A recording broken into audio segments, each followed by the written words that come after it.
अहिल्यानगर महापालिका निकालानंतर मुख्यमंत्र्यांकडून सुजय विखे पाटील यांना शुभेच्छा. अहिल्यानगर महानगरपालिकेतील युतीच्या घवघवीत यशाबद्दल डॉक्टर सुजयदादा विखे पाटील यांचे सर्वत्र अभिनंदन होत आहे. या यशाच्या पार्श्वभूमीवर महाराष्ट्र राज्याचे मुख्यमंत्री देवेंद्र फडणवीस यांनी दूरध्वनीवरून डॉक्टर सुजयदादा विखे पाटील यांच्याशी संपर्क साधत त्यांना शुभेच्छा दिल्या. महापालिका निवडणुकीत भाजप राष्ट्रवादी काँग्रेस युतीने एकहाती सत्ता मिळवत भक्कम विजय मिळवला. या विजयात डॉक्टर सुजयदादा विखे पाटील यांची रणनीती, नेतृत्व आणि संघटनात्मक बांधणी महत्त्वाची ठरल्याचे राजकीय वर्तुळात बोलले जात आहे. मुख्यमंत्र्यांनी दूरध्वनीवरून संवाद साधताना अहिल्यानगरच्या विकासासाठी युतीच्या माध्यमातून भरीव कामगिरी अपेक्षित असल्याचेही नमूद केल्याची माहिती सूत्रांनी दिली आहे. अहिल्यानगरच्या जनतेला मी समर्पित करतो, ज्यांनी आमच्या राष्ट्रवादी भाजपच्या युतीला जे प्रचंड त्यांनी आपलं पाठबळ दिला, आशीर्वाद दिला. हा विजय आमचे विश्वनेता आदरणीय प्रधानमंत्री नरेंद्र मोदी साहेबांचा आहे. हा विजय आमचे देशाचे आपले प्रधानमंत्री माननीय अमितभाईंचा आहे. हा विजय ज्यांनी संपूर्ण राज्यभरामध्ये ज्यांच्या नेतृत्वाखाली आज जगदीपमान यश पक्षाला भारतीय पक्ष मिळालं, ते राज्याचे लोकप्रिय मुख्यमंत्री माननीय देवेंद्र फडणवीस साहेबांचा आहे. आणि आपल्या अहिल्यानगरमध्ये राष्ट्रवादी काँग्रेसची युती जी झाली, त्या पक्षाचे नेते माननीय अजितदादा पवार यांना सुद्धा या यशाबद्दल मनापासून धन्यवाद देतो.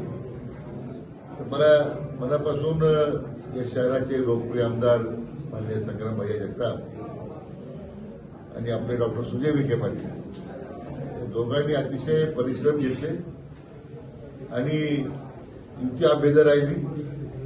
मला त्या दोघांच्या कष्टाचं फळ आपल्याला पाहायला मिळतं की 68 पैकी 52 जागा अहिल्यानगरच्या इतिहासामध्ये एवढं मोठं यश प्रथमच मिळालंय.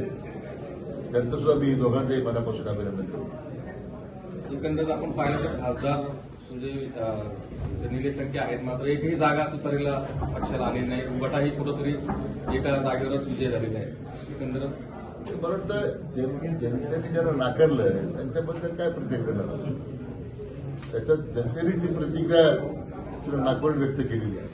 त्यांनी आरोप केले होते की भारतीय जनता पार्टी गावा आणते, गावाचं राजकारण करते, पैशाचं राजकारण करते, असं त्यांनी आरोप केला होता. जनतेने आता लोकशाही पद्धतीने उत्तर दिलं.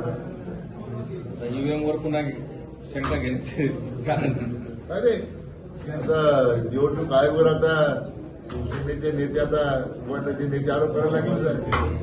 पराभव झाला की एक तर निवडणूक आयोगावर आरोप करायचे, काही तर म्हणजे फॅशन झालेली आहे, ईव्हीएमवर आरोप करायचे. त्यामुळं या लोकशाही प्रक्रियेमध्ये जनतेचा कौल स्वीकारायचा नाही आणि फक्त व्यवस्थेवर टीका करायची. करता करता जनतेचा सुद्धा त्याच्यावर आत्मविश्वास आला नाही.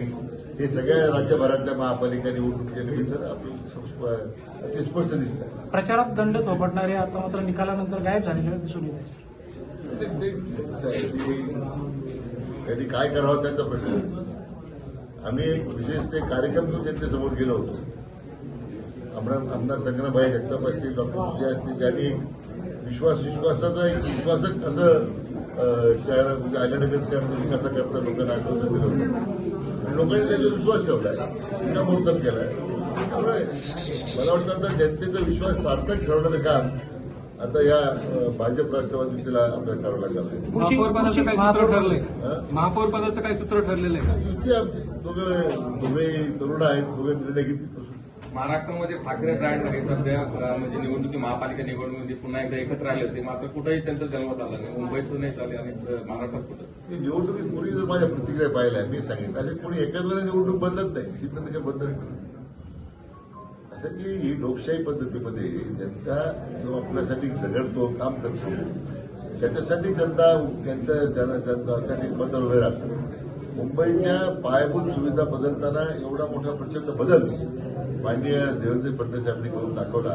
कोस्टल रोडचं रोड असेल, मेट्रोच्या माध्यमातून असेल, आता सेतू आहे, आता इतकं मोठं इन्फ्रास्ट्रक्चर मुंबईमध्ये उभं राहत आहे. मला वाटतं त्यामुळे कधी नव्हत घरातून जागा व्हायचं, मग बाहेर यायचं आणि मग आम्ही एकत्र झालो म्हणून सांगायचं. हे आजच्या काळात जनतेला मान्य नाही आहे. हा मुंबई महापालिकेचा निकाल स्पष्ट सांगतो. पुणे महानगरपालिकेचा निकाल, पिंपरी चिंचवड नगरपालिकामध्ये उभाटाला लोकांनी नाकारलंय, राष्ट्रवादी पवार शरद पवार गटाच्या पक्षाला नाकारलंय. सगळ्या ठिकाणी त्याची दुर्दा झालेली आहे. मला वाटतं म्हणून म्हटलं की एकत्र येण्याने काही फरक पडत नाही. लोक ह्या युतीला कंटाळलेले आहे की एकत्र करणार असं दिसतंय निवडणूक. सर महाराष्ट्र में अशाच बातम्यांचा आढावा घेण्यासाठी आजच आपल्या यूट्यूब चॅनलला सबस्क्राईब करा. बातमी आवडल्यास लाईक करा आणि इतरांपर्यंत शेअर करा.